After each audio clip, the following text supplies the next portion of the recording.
The doomsday coming to the French town of Saint-Lô was to be of biblical proportions. The Allies had to warn the town's population and give them a chance to save their lives. On the night of July 15, 1944, Allied warplanes dropped leaflets over the town, warning civilians to evacuate. Yet, in a cruel jest of fate, strong winds scattered the leaflets to neighboring villages and fields, leaving the townsfolk and the German defenders unaware of the calamity about to sweep through. The next morning, the quaint town stood as it had for centuries of French history. Its 11,000 residents went about their daily lives, unaware that their picturesque community was about to become the epicenter of one of World War II's most brutal battles. As Allied forces pushed inland from the Normandy beaches in the summer of 1944, Saint-Lô's significance became clear. General Omar Bradley, commander of the US First Army, knew that capturing this hub would be crucial. He remarked, quote, "Taking Saint-Lô would allow the Allies access to the entire region and provide an avenue of advance toward Paris." The Germans, equally aware of its importance, were determined to hold it at all costs. But the price of liberation would be steep. On the night of July 17th, the skies over Saint-Lô filled with Allied bombers. As dawn broke, the town that had stood for centuries lay in ruins. The destruction was so complete that war correspondent Samuel Beckett would later describe Saint-Lô as having been, quote, "bombed out of existence in one night." But this was just the beginning. In the days to come, the ruins of Saint-Lô would earn a grim new title: the capital of ruins.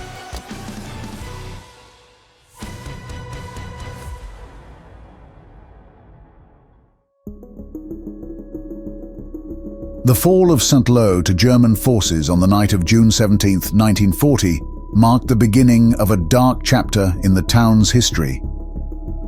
As part of France's swift and devastating invasion, Erwin Rommel's 7th Panzer Division swept through Normandy to capture the strategic port of Cherbourg. Saint-Lô, with its crucial crossroads, fell under Nazi control, and its citizens were now subject to the harsh realities of occupation. Life in Saint-Lô changed dramatically under German rule. In a symbolic act of dominance, the occupiers dismantled the beloved statue of La laitière Normande, the Norman milkmaid, created by Arthur le Duc. Despite protests from local politicians, the bronze was melted down to make cannons, erasing a cherished piece of the town's cultural heritage. The construction of an underground hospital in 1943 using forced labor from the Service du Travail Obligatoire further underscored the oppressive nature of Nazi control. By January 1944, tensions in Saint-Lô had reached a breaking point. Following the shooting of a German soldier, many residents were detained. The Germans tightened their grip on daily life, closing the movie theaters and bars. Radios were confiscated, and the curfew was moved to 8:00 p.m., leaving the townspeople in a state of constant fear and uncertainty. The road to Saint-Lô began on the beaches of Normandy on June 6, 1944. As Allied forces pushed inland from their hard-won beachheads, they encountered a landscape that would prove as formidable an enemy as the German defenders. As the largest amphibious assault in history unfolded on the beaches, the people of Saint-Lô dared to hope for liberation. However, they would soon find themselves caught in the crossfire of one of the war's most intense battles. From the first moments of D-Day, the Allies demonstrated how important this town was. On the night of June 7th, Allied bombers unleashed a devastating attack on Saint-Lô, focusing on the railway station and power plant. The tactical raid had unintended consequences, with one account saying, quote, "The resulting mortality list approached 800, including dozens of French partisans the Germans were holding in Saint-Lô prison, which was reduced to rubble." In early July, General Omar Bradley, commanding the 1st U.S. Army, launched a major offensive aimed at breaking out of the Normandy beachhead. His strategy focused on capturing the line running from Coutances through Marigny to Saint-Lô, which would provide the Allies with the terrain needed for a larger offensive. However, Bradley's forces faced a formidable obstacle: the infamous Norman hedgerows. These ancient field boundaries, known as bocage, consisted of earthen embankments up to 10 feet high, topped with dense, thorny vegetation. As one War Department study noted, quote, "The hedgerows created a network of inverted trenches, forming a natural fortification system that was well suited to defense. American soldiers had seen nothing like it. This terrain negated much of the Allies' air power and artillery advantages, turning the advance into a grueling, close-quarters battle." Within this challenging context, Major General Charles H. Corlitt's 19th Corps was tasked with a critical mission to capture the high ground east and west of Saint-Lô. Corlitt's plan involved a two-pronged attack. The 30th Division, supported by the 113th Cavalry Group, would advance west of the Vire River, while the 29th Division held positions east of the river, ready to strike directly at Saint-Lô. However, the terrain posed significant challenges. The 19th Corps zone was split by the Vire River, a deep and swift stream that constituted a considerable military obstacle. West of the Vire, the advance would be funneled between the river and the marshy lowlands of the Tout River system, restricting maneuver. East of the Vire, the 29th Division faced a hilly country, including the formidable Hill 192, which provided the Germans with excellent observation over the entire sector. As the 19th Corps prepared for battle, they faced a determined enemy and some of the most difficult fighting terrain in Europe. The stage was set for a brutal contest that would test the limits of American military prowess and ultimately determine the fate of the Normandy campaign.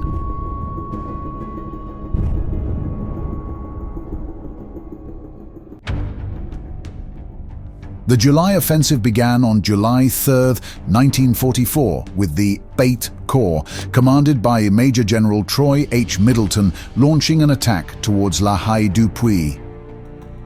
The offensive opened under less than ideal conditions, with torrential rain hampering visibility and nullifying air support.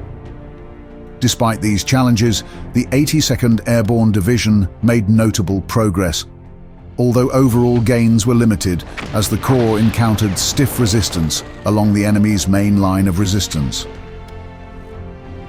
On July 4th, 7th Corps, under the command of Major General J. Lawton Collins, entered the fray.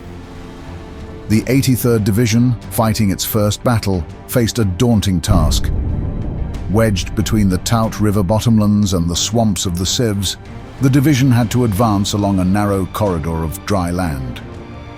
Progress was painfully slow, with the division losing 300 men on the first day alone. Recognizing the difficulty of the situation, General Collins committed the veteran 4th Division to the battle on July 6th. Despite their experience, the 4th Division also found the going tough, advancing only 500 yards to reach the first of 3 enemy main lines of resistance. As these battles raged, 19th Corps prepared for its role in the offensive. The 30th and 29th Divisions took up their positions, facing a formidable enemy. The German forces in this sector included elements of the elite 17th SS Panzer Grenadier Division and Battle Group Heinz, a composite unit typical of the ad hoc formations the Germans had cobbled together to reinforce their lines. From the German perspective, the situation was becoming increasingly dire. The 7th Army's War Diary noted on July 2nd that preparations for an American attack appeared complete, with the main effort expected to come from Carentan toward Perrier. As the offensive unfolded, the Germans found themselves hard-pressed on multiple fronts. They began urgent negotiations with higher echelons for reinforcements, requesting permission to call up the 5th Parachute Division from Brittany, and the bulk of the 275th Infantry Division from south of the Loire. The seriousness of the situation was underscored by a visit from Field Marshal Klug, who had just replaced Field Marshal Rundstedt as commander of German forces in the west. Klug toured the battle zone, discussing plans for committing the 2nd SS Panzer Division in a counterattack west of La Haye-du-Puy. However, the relentless Allied air attacks were making any large-scale German maneuvers extremely difficult. As the ground battle intensified, the Allies turned their attention to Saint-Lô itself. On the night of July 15th, Allied planes dropped leaflets over the town, warning civilians to evacuate. However, strong winds scattered the leaflets to neighboring communities, leaving the residents of Saint-Lô unaware of the impending danger. In the early hours of July 17th, the first stage of the destruction of Saint-Lô commenced, and dozens of Allied bombers covered the sky and unleashed a barrage of fire and brimstone over the town, almost razing it in one fell swoop. The bombardment marked a turning point in the battle for Saint-Lô. The town, which had endured 4 years of occupation, now lay in ruins, its streets choked with debris and its buildings reduced to skeletal remnants.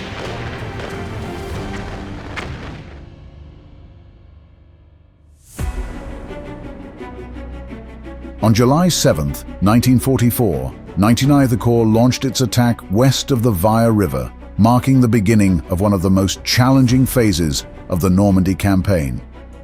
The American soldiers soon found themselves grappling with the notorious Norman hedgerows, a terrain that would prove as complex an enemy as the German defenders themselves. War correspondent Ira Wolfert provided a vivid description in his July 12th dispatch.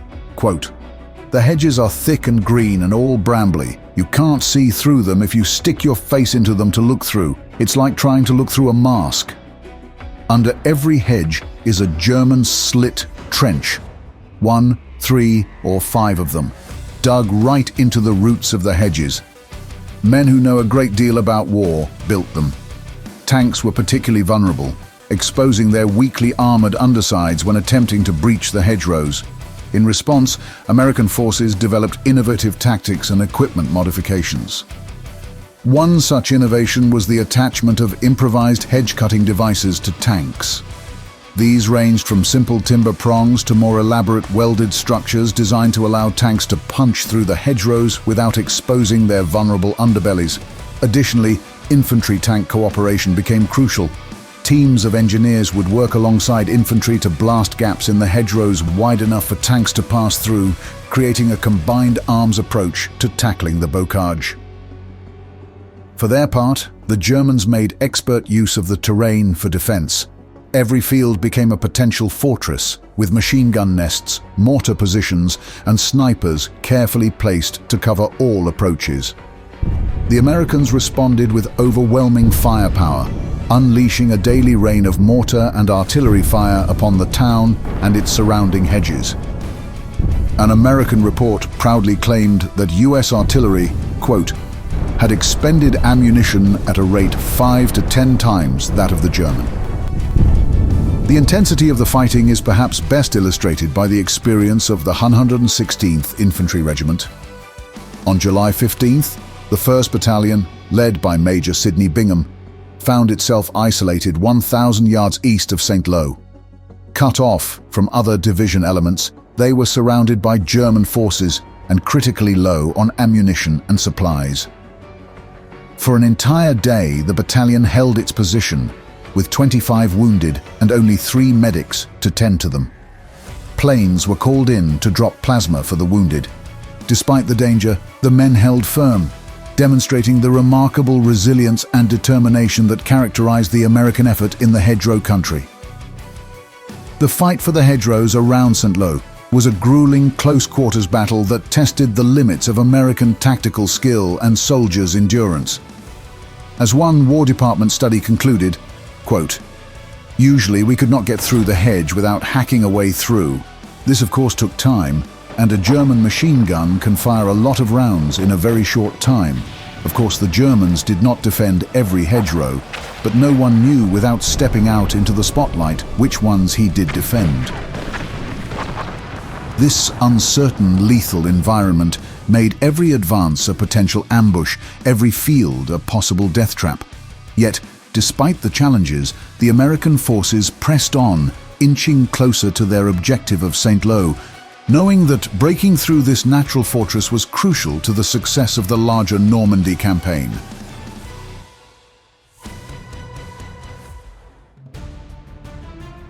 As dawn broke on July 17, 1944, the situation for the isolated battalion on the outskirts of Saint-Lô was growing more dire by the minute. Major Thomas D. Howe, commanding the 3rd Battalion of the 116th Infantry Regiment, received orders to break through to their besieged comrades. In a daring night maneuver, Howe led his men through the dense hedgerows, relying on stealth and bayonets to avoid detection. The mission was a success, with Howe's battalion linking up with the isolated unit around 4:30 in the morning. However, the victory was bittersweet. As the combined force prepared to continue the advance, Major Howe was fatally wounded by a mortar shell explosion. His last words, quote, "See you in Saint-Lô," would become a rallying cry for the troops. The next day, Task Force C was formed under General Norman Cota's command. This group would make the final push into Saint-Lô. The advance began around 3 p.m., with tanks leading the way down the Isigny Road, followed by ranks of determined infantrymen. As Task Force C fought its way into the Bascule district of Saint-Lô, near the Sainte-Croix Church, a decision was made that would enshrine Major Howe in the annals of military history. With the ambulances needed for the living wounded, Howe's flag-draped body was placed on the hood of the lead jeep, symbolically making him the first American soldier to enter the city he had given his life to liberate. Andy Rooney, the future 60 Minutes commentator, then a young Stars and Stripes reporter, witnessed this powerful scene. He later described it as, quote, "one of the truly heartwarming and emotional scenes of a gruesome and frightful war." The sight of Major Howe's flag-draped body, later placed on the rubble of the Sainte-Croix Church, became an enduring image of sacrifice and determination. The final push continued through the night and into the next day. On July 19, 1944, after more than 6 weeks of intense fighting since D-Day, Saint-Lô was officially liberated by American forces. The Germans, their defensive lines finally broken, began a retreat from the city. However, the cost of this victory was staggering. The battle for Saint-Lô had exacted a terrible toll on both military personnel and civilians. American casualties were exceptionally high, with some rifle companies suffering losses of up to 60% of their enlisted men and 68% of their officers. The city itself bore the scars of the ferocious battle. As one account grimly states, quote, "Nearly the entire town was leveled, earning it the chilling epithet, the capital of ruins." The once picturesque community of 11,000 had been reduced to a landscape of rubble and devastation. The liberation of Saint-Lô marked a crucial turning point in the Normandy campaign. The capture of this strategic crossroads opened the way for Operation Cobra, the breakout operation that allowed Allied forces to finally escape the Bocage country and begin their drive across France.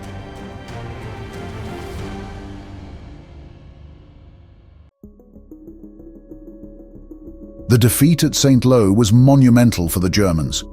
German generals would later admit that during the fight for places like Saint-Lô, they lost the war. The fall of this crucial crossroads compromised the German defensive strategy in Normandy and paved the way for the eventual liberation of France. However, the price of this victory was etched into the very stones of Saint-Lô. The extent of destruction was almost total and posed enormous challenges for reconstruction. As the US consul to France reported, quote, "The city was 97% destroyed. and not only were the buildings decimated, but water mains, gas and electric conduits, etc. were also torn up. The battle and its aftermath left an indelible mark on collective memory in France and abroad. In recognition of the city's role and sacrifice, the United States Navy renamed the escort carrier USS Midway to USS St. Lo on October 10, 1944. Tragically, the ship was sunk just 2 weeks later during the Battle of Leyte Gulf, adding another chapter to the city's association with wartime sacrifice. In St. Lo itself, a monument was erected to Major Thomas Howe, forever remembered as the Major of St. Lo. The French government formally recognized St. Lo's ordeal on June 2, 1948, awarding the city both the Legion of Honor and the Croix de Guerre. These prestigious decorations acknowledged the city's suffering and its important role in the liberation of France. The Battle of St. Lo also captured the attention of literary figures. Samuel Beckett, the renowned playwright, visited the ruined city in 1946 and penned a poignant piece of reportage titled The Capital of the Ruins. Beckett's work helped immortalize St. Lo's plight and ensure that future generations would remember its story. The battle for St. Lo had a lasting impact on military tactics, particularly in urban warfare. The challenges faced by American forces in navigating the Bocage country and then fighting through a devastated urban area provided valuable lessons that would influence military doctrine for years to come. The thousands of American soldiers who fell in the hedgerows, the civilians caught in the crossfire, and the destruction of a historic Norman town all serve as stark reminders of the price of freedom. Yet from the ruins of St. Lo emerged a powerful symbol of resilience and reconstruction. In the years following the war, St. Lo rose from the ashes. The town was gradually rebuilt with aid from several nations, including the United States. St. Lo is a vibrant community today, with its modern buildings interspersed with carefully restored historic structures. The Musée du Bocage Normand, housed in a 17th-century farm complex, now tells the story of the region's rich agricultural heritage, a peaceful counterpoint to the violent history it endured.